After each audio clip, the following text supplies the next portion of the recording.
Good morning, everyone. Welcome for today's private conference for Civil Works, April 11, 2024. The projects are the following: 23GA0188, 24GA0093, 24GA0109, 24GA0229, 24GA0165, and 24GA0166. Also, please be informed that we are being live streamed via YouTube channel, Aklan DEO Procurement. So, before we start, let us have our opening prayer to be led by Ma'am Marla Representation. Let us pray. In the name of the Father, the Son, and the Holy Spirit. Lord, thank you for this wonderful time to gather in your name. As we conduct our previous conference, guide us, Lord, and help us to be able to understand and follow the Government Procurement Reform Act to achieve the objectives of this undertaking. Create in us, O Lord, the desire to be more dedicated and committed to our duties and responsibilities. Teach us to be more responsive to the demands of integrity in public office. This restoration of your Son, Jesus Christ our Lord.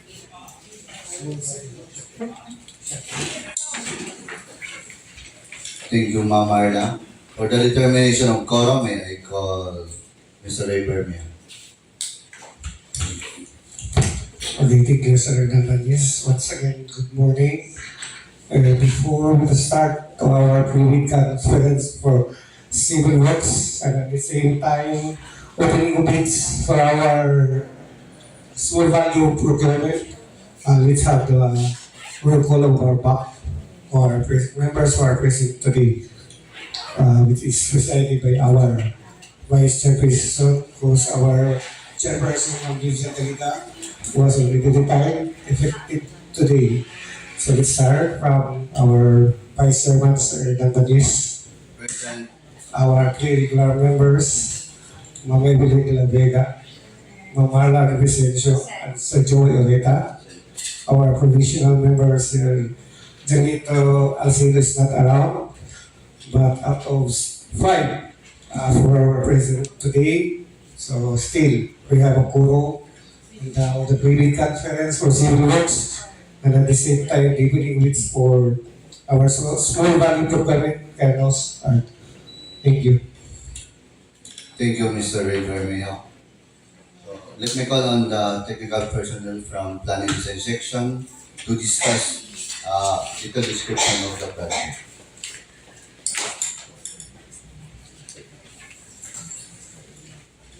Good morning, everyone. For the contract ID 23GA0188, completing of Barangay.Unidos FMR, Barangay.Unidos Nabas Aklan with the ABC amount of 14,925,000 with a project duration of 121 calendar days. It is a completing of road with 0.922 kilometer road, 6.10 meters wide, 0.25 meters thick with 1.5 meters road shoulder both sides. Showing is the location map and the vicinity map. The detailed plan of PCCP. The typical road section.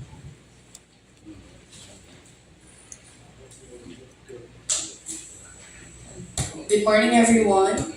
24GA0093, construction of multipurpose building, Madalag, Aklan, with the ABC amount of 7,177,500 pesos. Project duration 200 calendar days. Construction of multipurpose building, construction of 8 spans of roofing equivalent to 1,044.51 square meters of pre-painted metal sheets with 9 units of full truss, 8 units of center strut beam, 16 units of middle strut beam, and 12 units of side strut beam. Construction of concrete slab with floor finishes and bleachers on both sides of the covered court. Installation of 2 units of basketball ring overhang made of steel and fiberglass gutter and flashing. Plastering and painting works on steel and bleachers. Showing is the perspective and location map. The floor plan, the front elevation, the rear elevation, the left and right side elevation and section.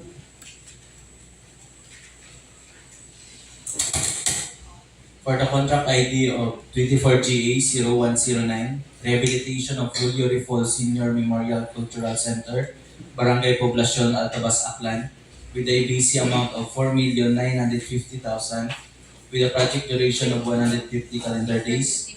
It is a removal of existing truss and roof, and demolition of existing stage and backstage building, construction of 11 units of new truss with center, middle, and side strut beam. It also has glass fiber, ready-made basketball ring, and frame with complete accessories, with GI pipe framing and formworks and installation of 1,215 square meters new roof. Showing the perspective and its location map, the ground floor plan and the second floor plan, the details for trusses. Next is the 24GA0229, completing of Barangay Antipolo to Barangay Mabusao FMR, Barangay Antipolo, Mabusao, Ibajay, Aklan, with the ABC amount of 24,875,000, with a project duration of 128 calendar days. It is a opening of road with 1.68 lane kilometers of PCCP, with a width of 5 meters and its thickness is 0.20 meters. This is the location map, the vicinity map, and the layout plan. The typical roadway sections. The typical roadway section. Good morning, everyone. For the contract ID 24GA0165, the rehabilitation of multipurpose facility, Augusto Legaspi ABL Sports and Cultural Center, Godofredo Ramos Park, Capital Site, Barangay Estancia, Kalibo, Aklan, Phase 1, with an APC of 29,700,000 and a project duration of 210 calendar days. Phase 1 covers the proposed right side of the ABL with wider office space and comfort rooms at the lower ground floor. There are also additional bleachers at the upper ground floor. As shown is the location of the Phase 1, the proposed lower ground floor plan, the proposed upper ground floor plan, and the front and rear elevation as well as the upper ground floor blow up plan. For 24GA0166, the rehabilitation of multipurpose building, ABL Sports and Cultural Complex, Kalibo, Aklan, Phase 2, with an APC of 29,700,000 and a project duration of 210 calendar days. Phase 2 covers the proposed left side of the ABL with wider office space and comfort rooms at the lower ground floor. There are also additional bleachers at the upper ground floor. As shown is the proposed lower ground floor plan, the proposed upper ground floor plan, and the front and rear elevation and the upper ground floor plan blow up plan. Thank you.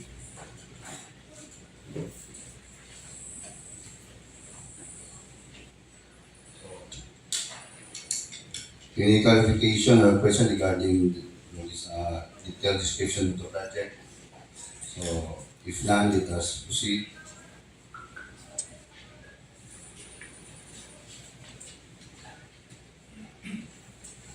As stated in our invitation to bid, prospective bidders should be registered with and classified by the Philippine Contractors Accreditation Board or PCAB with PCAB license category for the body, for the amount of the project. The description of the eligible bidder is contained in the bidding documents, particularly in Annex 2-1.1B, Section 2 and 3 of bidding documents. Contractors applicants who wish to participate in this bidding are encouraged to enroll and DPWH Civil Works Application or CWA at the DPWH Procurement Service, 5th floor, DPWH Building, Bonifacio Drive, Port Area, Manila. While those already enrolled shall keep the records current and updated. The constructor's eligibility to bid on the project will be determined using the DPWH DPW's contractor profile eligibility process or CPEP and subject to further post-qualification. Information on registration can be obtained from the PRS during working weekdays from 7 a.m. to 4 p.m. or at the DPWH website www.dpwh.gov.ph.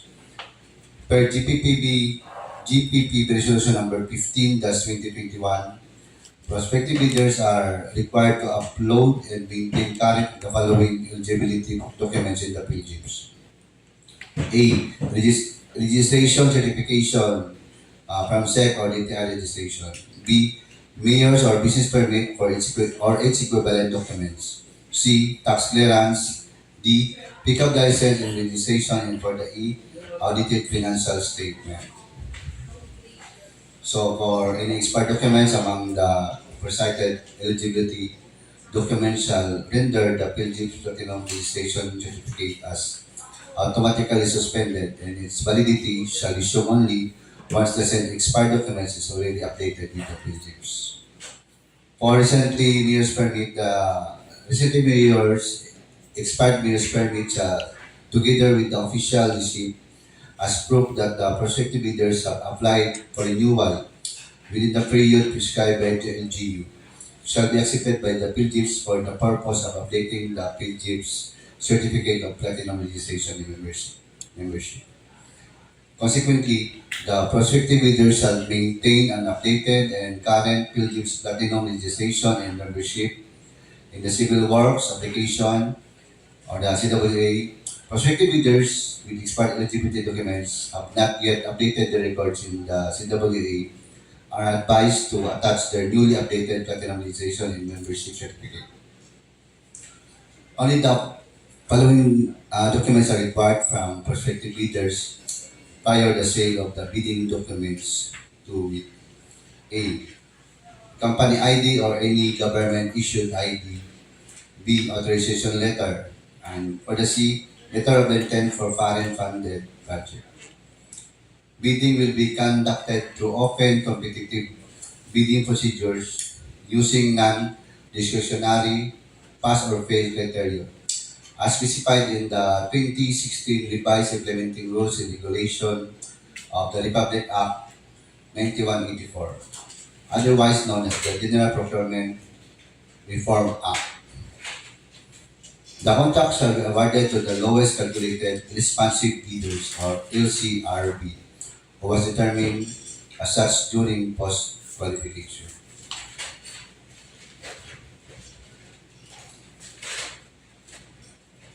Interested bidder may obtain further information from the Aklan District Engineering Office, Kalibo, Aklan,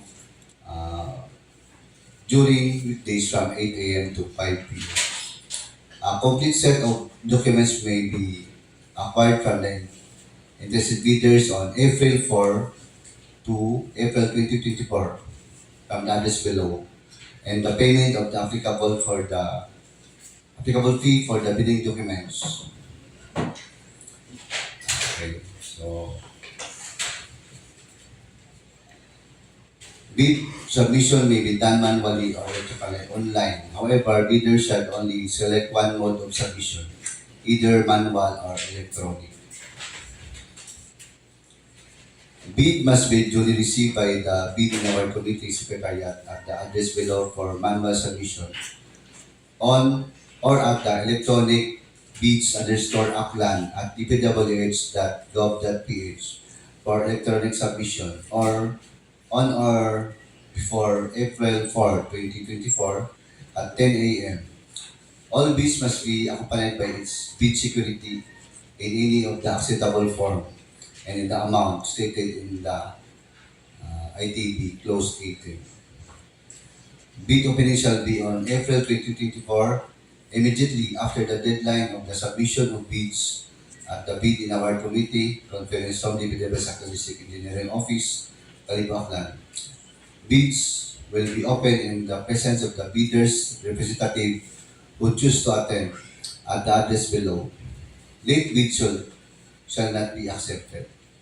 The DPW District Engineering Office, Kalibo, Aklan, reserve the rights to reject any in all bids, declare a failure of bidding, or not award the contract at any time prior to the contract award in accordance with the Section 41 of Republic Act 9184 in its implementing rules and regulation, without thereby incurring any liability to the affected bidder or bidders.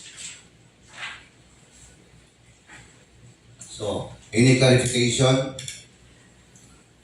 Since there's none, the bid conference for civil works for today is hereby adjourned. Thank you. So, let's proceed to the opening bids. Thank you, Planning section. To continue, let's proceed to the opening of bids for the goods and services, small value procurement. PR number, hello, PR number 2024-03-0058, PR number 2024-03-0067, PR number -2024-03-0068.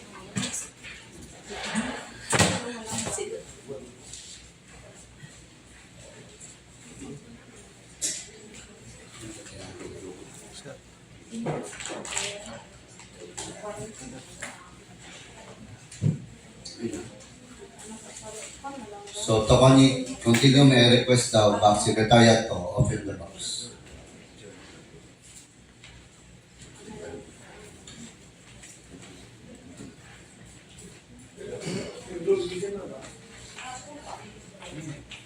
Madalag.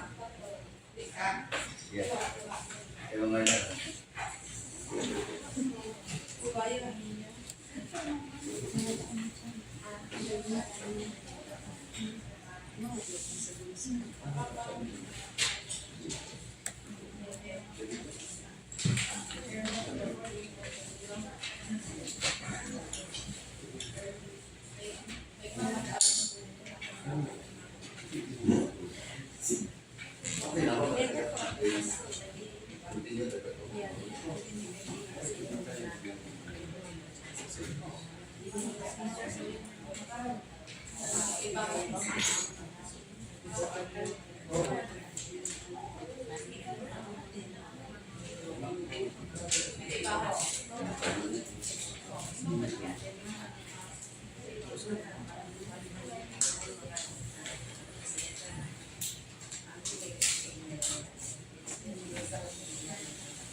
Purchase of uniform for field personnel.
Oo, tatlo ka lang.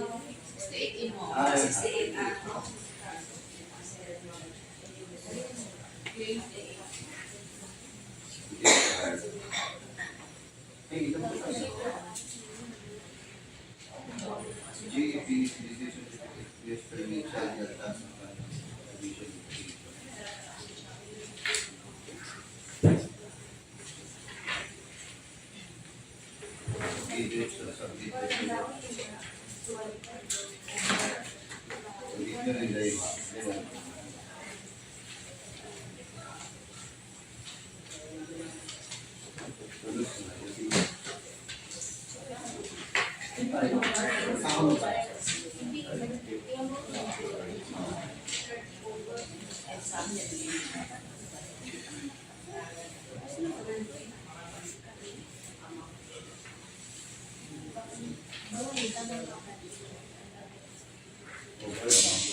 Over ABC.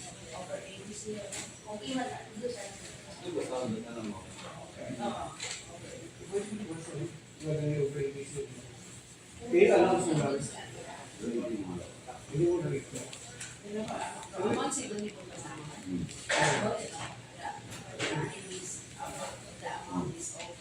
Over ABC.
Good morning, and here's the result for today's opening of bids for the goods.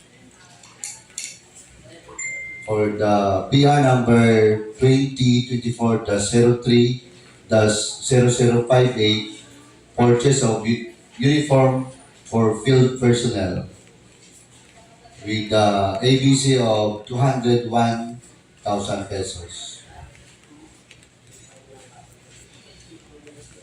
For the bidder number 1, EI Industrial Equipment Trading with the total amount of bid of 198,000 pesos.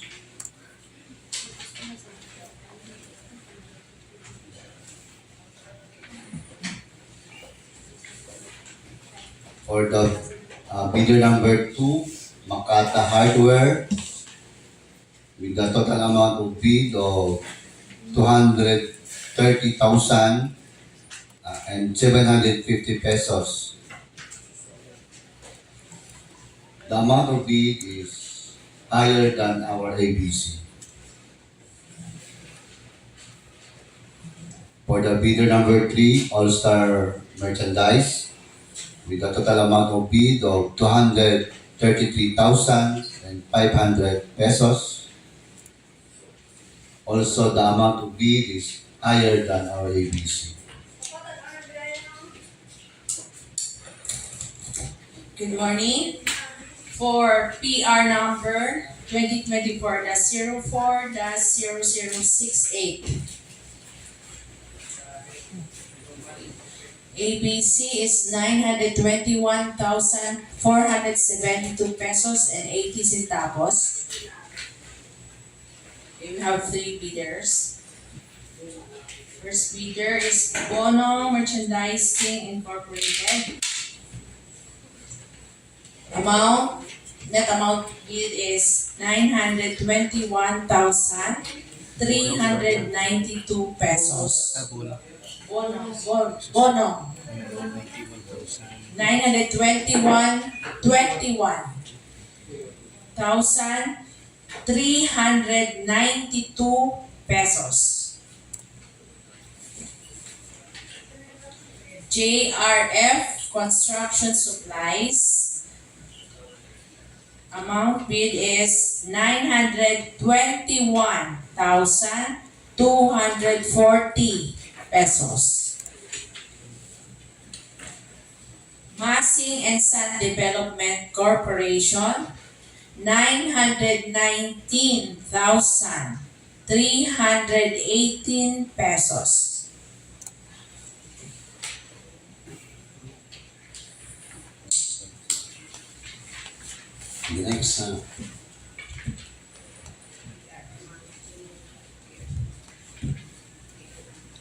The next is PR number 2024-04-0067. ADC is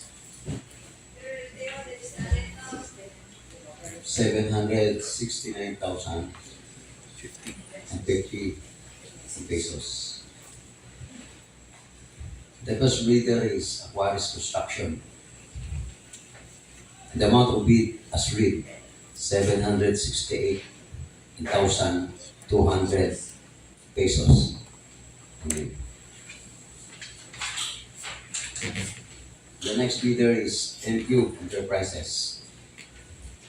The amount of bid as read, 768,430 pesos only. That's all.